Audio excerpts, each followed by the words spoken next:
اعوذ باللہ من الشیطان الرجیم وبالوالدین احسانا، اور والدین کے ساتھ اچھا برتاؤ کرو، اچھا سلوک کرو۔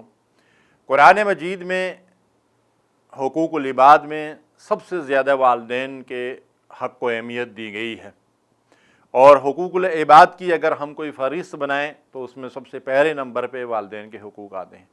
قرآن پاک میں جا بجا والدین کے ساتھ حسن سلوک اور اچھا برتاؤ کرنے کی تاکید کی گئی ہے۔ احادیث میں بھی رسول اللہ صلی اللہ علیہ وسلم نے ہمیں اس کی تاکید اور تلقین کی ہے۔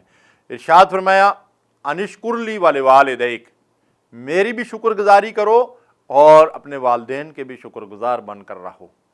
جس طرح اللہ تعالیٰ نے بے حد و حساب نعمتیں جو ہے انسانوں پر کی ہیں، اس طرح والدین کے بھی اولاد پر بڑے احسانات ہوتے ہیں، اور ان احسانات کی شکر گزاری اولاد کے اوپر جو ہے وہ واجب ہوتی ہے۔ حدیث میں آتا ہے کہ والدین کی رضا اللہ کی رضا، اور والدین کی ناراضگی اللہ کی ناراضگی ہے۔ نبی صلی اللہ علیہ وسلم نے فرمایا کہ جس نے باپ یا دونوں میں سے کسی کو گالی دی اس پر اللہ کی لعنت۔ تو صحابہ نے عرض کیا یا رسول اللہ صلی اللہ علیہ وسلم، ایسا بھی بدبخت کوئی ہوگا کہ جو اپنے والدین کو گالی دے گا؟ تو ارشاد فرمایا کہ جب تم کسی کے والدین کو گالی دیتے ہو اور وہ پلٹ کر تمہارے والدین کو گالی دیتا ہے تو یہ گویا اپنے والدین کو گالی دینا ہے۔ تو ہمیں چاہیے کہ جو ہے جب ہم یہ چاہتے ہیں کہ لوگ ہمارے والدین کا اور ہمارا احترام کریں تو ہم بھی دوسروں کے والدین اور ان کا احترام کریں۔ ابن حبان نے اس روایت کو ذکر کیا ہے۔ اور والدین کی نافرمانی محترم سامعین کرام ایسا گناہ ہے جس کے بارے میں حدیث میں آتا ہے کہ جن گناہوں کی سزا اللہ تعالیٰ بندوں کو دنیا میں بھی دیتا ہے، آخرت کی سزا تو باقی ہے ہی ہے، والدین کی نافرمانی اور ان کو ایذا دینا ان گناہوں میں سے ہے جن کی سزا اللہ تعالیٰ دنیا میں بھی دیتا ہے۔ اور یقین کیجئے آپ نے بھی بارہا اخبارات، رسائل، جرائد ایسی چیزوں کے اندر، کتابوں کے اندر پڑھا ہوگا، اور ہم نے اپنی گنہگار آنکھوں سے دیکھا اور کانوں سے سنا ہے۔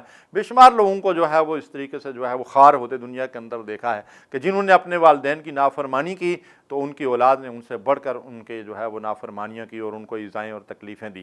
والدین کا حق ادا کرنا جو ہے وہ ممکن نہیں ہے۔ عبداللہ ابن عمر رضی اللہ تعالیٰ عنہ بیت اللہ میں تشریف فرما تھے، ایک یمنی آدمی آیا، اس نے اپنے کندھے پر اٹھا کر اپنی والدہ کو طواف صحیح کروائی۔ اس کے بعد آپ کی خدمت میں حاضر ہوئے اور عرض کیا کہ عبداللہ ابن عمر کیا میں نے اپنی والدہ کا حق ادا کر دیا؟ تو آپ نے فرمایا کہ نہیں، کہاں کی بات سوچ رہے ہو، صرف ایک رات کا حق بھی ادا نہیں ہوا جب تیری ماں نے گیلی جگہ پہ تیرے پیشاب کے اوپر جو ہے رات گزاری تھی اور تجھے سوکھی جگہ پہ سلایا تھا۔ تو والدین کا حق ادا کرنا ممکن نہیں ہے، لیکن اس کی کوشش کرنی چاہیے کہ وہ راضی اور خوش رہیں۔ آج ہم مغربی تہذیب سے متاثر ہو کر فادر ڈے اور مادر ڈے کی طرف جا رہے ہیں۔ مسلمان کے لیے فادر ڈے اور مادر ڈے تو 24 گھنٹے ہوتا ہے، ہر وقت ہوتا ہے۔ والدین اس کی آنکھوں کے سامنے ہوں اور وہ ان کی خدمت جو ہے وہ ہمیشہ کریں۔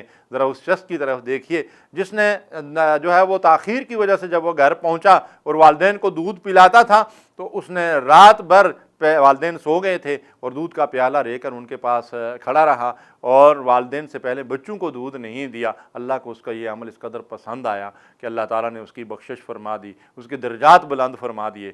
تو والدین اللہ تعالیٰ کی بڑی نعمت ہیں، ہمیں چاہیے کہ والدین کے ساتھ حسن سلوک کریں تاکہ وہ ہم سے راضی ہوں اور ہمارا رب ہم سے راضی ہو جائے۔ وصلی اللہ علیہ نبینا محمد۔